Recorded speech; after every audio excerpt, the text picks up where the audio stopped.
It's the first time. All right, we'll start with an opening statement from Coach Lawson, and then we'll open up for questions. Just a reminder, when you ask your question, speaking to the mic. I mean, this game had everything. They're really good, and I thought, the start of the second half, obviously they kind of threw a haymaker at us, and it startled us, and being able to get up double digits. But just really proud this group continues to be resilient and not give in to the score or how we were playing at the time, and just keep fighting back. And obviously it could have gone either way. It was close all the way through, and we just made some plays there late in the fourth, and we finally started to make some shots, outside shots, and I thought that gave us some confidence because we were struggling to make open shots and make open layups in particular. I'll probably cringe counting how many of those we missed, but in spite of all that, we were able to get the win, a big-time win for us. Like I said, they're a really good team, and in the league, to be able to get is it our eighth win? That's good at this point. So we'll just keep trying to get better.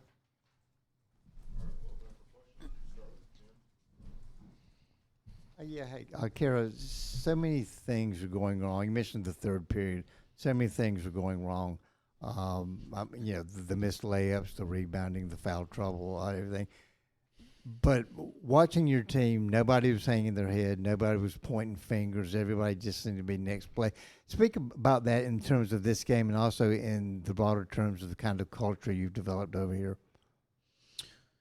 Yeah, we just kept reiterating to them in the timeouts, and it's supposed to be hard. Yeah. I mean, it's Duke Carolina, right? Like it's supposed to be challenging. You're not gonna have a run for 40 minutes. Like they're gonna have runs, and they're really good.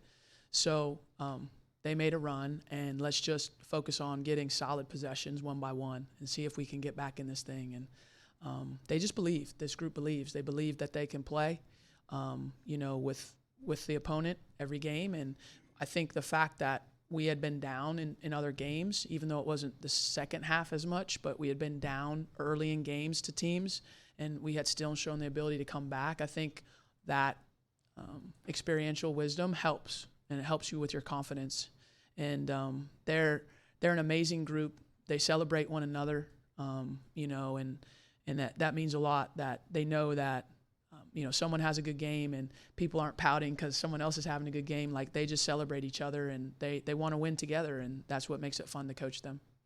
And you mentioned making some shots at the end of it seemed like Mayer had a couple of huge threes, including one with the shot clock running out that gave you the lead. Just talk about her performance down the stretch. Yeah, down the stretch she did. She made big-time shots for us, those 2 threes, and, we needed that. I thought, she had an up-and-down game, but the thing that I don't question ever is her competitiveness, her toughness, and her willingness to make plays. She's unafraid, and that's what you want, your point guard. You want someone that's unafraid to make plays, and she made a couple of them big late. Yeah, and one final question. Even with the 5 extra minutes, single-digit turnovers, I don't think there were any turnovers in the overtime. Can you talk about how Duke was able to clean that up? Hallelujah. I don't know what we did, but we did it, and I am happy about that.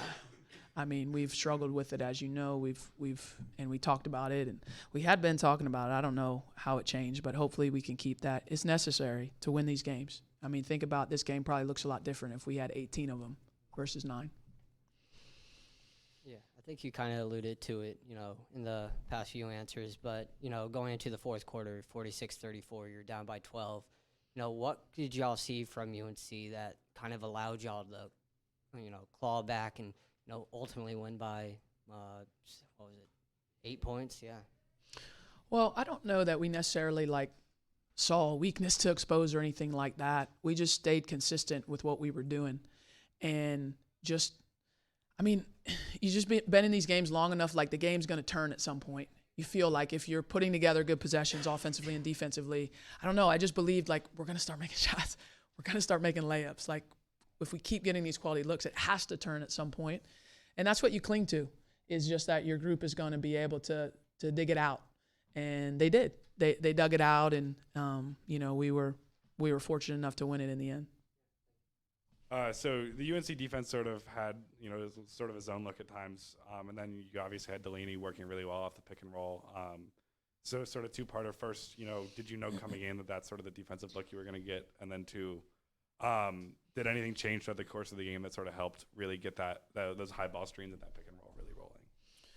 Well, they're one of the best defensive teams in our conference and in the country. They're very good when you look at their numbers. So, yes, we did know that it would be hard to score against them. And we did know that, just from film, that they would change their defenses between man and zone, and they do a good job of it. They make it hard for you. So, we did prepare for that, and execution was pretty good. We just weren't finishing. We started to get more stuff when they went man off the ball screens, and that's when you saw. And I thought Ashlyn Jackson was terrific making those passes. I kind of went with her at point guard late instead of Mare, and Mare was in. That's why Mare made 2 corner threes, because Mare was in the corner, in our offense. And I went with Ash because I thought Ash was making really good decisions as a ball handler in screening actions and stuff. And so that's what we did, and that's how we were able to kind of get that. And then Delaney just, rolled and finished strong. So she did a great job. Obviously, fourth quarter overtime, you guys came out of the gate really strong. How can you ensure that throughout the whole game? Because first, second, and third quarters. Yeah, certainly it's what we try to do, but I think as a coach, you just have to be mindful that it's very rare, like, you can do it every quarter. The other teams are good too. The other teams have good players and good coaches and good game plans and schemes, and so there is a lot of times a feeling out process. What we ask our players to do is have the great effort for the 4 quarters, understanding that there's going to be parts of the game we don't play well. It's just what it is, whether it's we're making mistakes, we're turning it over, our rotations are slow, and you've got to correct those when they happen. So instead of, bemoaning the fact that maybe we played a bad first half, it was more of, hey, let's look forward, let's problem solve, or a bad third quarter, like let's figure out how we can, turn this thing around. And you have to have a short memory in this game as a coach and as a player, and they did a good job. And then one more, how did the Cameron atmosphere contribute to the momentum? It was an unbelievable atmosphere. This is the best area to be a college basketball player in the country. It's not close. We have 3 unbelievable schools with great teams, great coaches, great players. And so to play in these environments is amazing. Hopefully, all 3 teams can continue to grow and continue to do great things. And, I think it speaks to just the Triangle in general. There were North Carolina fans there too, and I think it just speaks to how this community embraces women's basketball. Think about this. If there were 2 unranked teams playing anywhere else in the country, would there be 9,300 people there to watch it? I don't know the answer to that, but think about that. A lot of times sold out crowds across the country are for teams that are exceptional or a player that's exceptional. And so I think that speaks to, both of our campuses, both of our programs, and what a memorable, afternoon for everybody. Certainly understanding, on the losing side, that's probably not they don't want to remember it as much, but it still was a great celebration of 2 really good teams.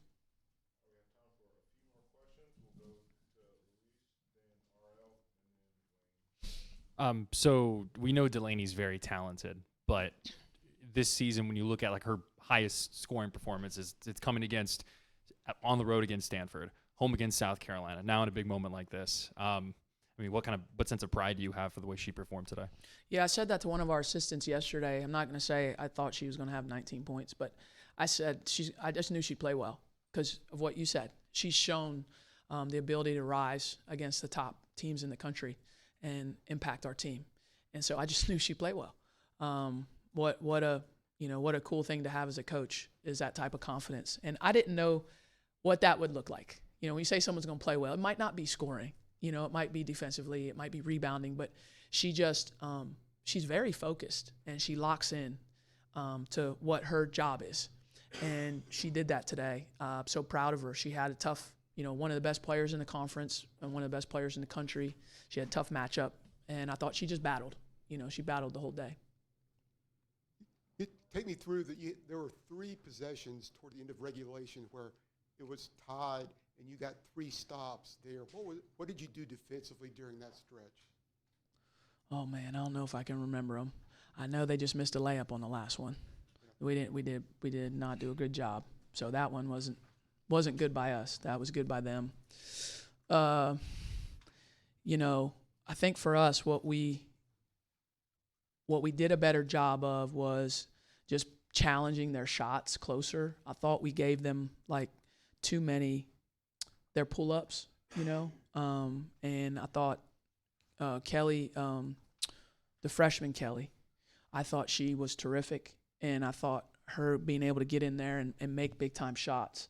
And so we just kind of got a little more aggressive with our ball screen defense late in hopes that we wouldn't give them comfortable looks. Do you think that your depth wore down Carolina toward the end? Oh, I don't know about that. I mean, listen, they're conditioned to play. You'd have to ask them, but they're conditioned to play. I mean, they play a lot of minutes almost every night, at least from the box scores that I've seen, and they're conditioned to do that. So I thought I don't want to speak for them. I thought foul trouble kind of hampered more stuff than on both sides, than like fatigue of the game.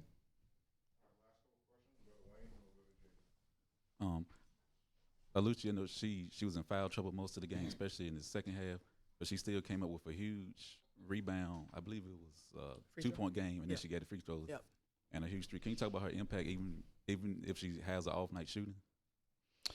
Yeah, it's one of my favorite things about the box score today is she was plus 21, by far our highest player. Our team was, when she was in the game, we were, did I read that right? Plus 21. So think about that. And she was frustrated because she picked up a couple fouls, and you're right, she wasn't scoring at her normal rate. And, what I told her after the game, and I told our team after the game, is never let a performance where you're struggling offensively get you down or make you think you can't impact winning. Like the best compliment I can give a player is that they impact winning. And even though she probably would have loved to have scored better today, she impacted winning at a high level all over the floor. And just that she was able to stay focused and locked in. Her athleticism was a game changer for us. And you're right, that hustle play late was big. Kara, what does it mean for your team to pull off this big comeback and show such positive characteristics on your National Girls and Women in Sports Celebration Day? Yeah, a little bit of what I talked about before, like the celebration, the crowd, the afternoon, both teams and their supporters, cheering loudly, and for young girls that were at the game to see that, not just young girls, young boys too, to see that. It was a celebration, of women's sports today. And it's great. It's great that they can see, interact with these players and have those types of role models and goals, to be able to do this. And, I think that more than anything is something I know for me when I was a young player, going to games and watching games on TV and seeing, female athletes playing basketball at a high level was really inspiring for me as a player. And it gave me something to shoot for, something I wanted to work toward, and something that I wanted to achieve. So now, my players are the ones that, are those role models and the ones that the little girls and boys look up to. Thank y'all.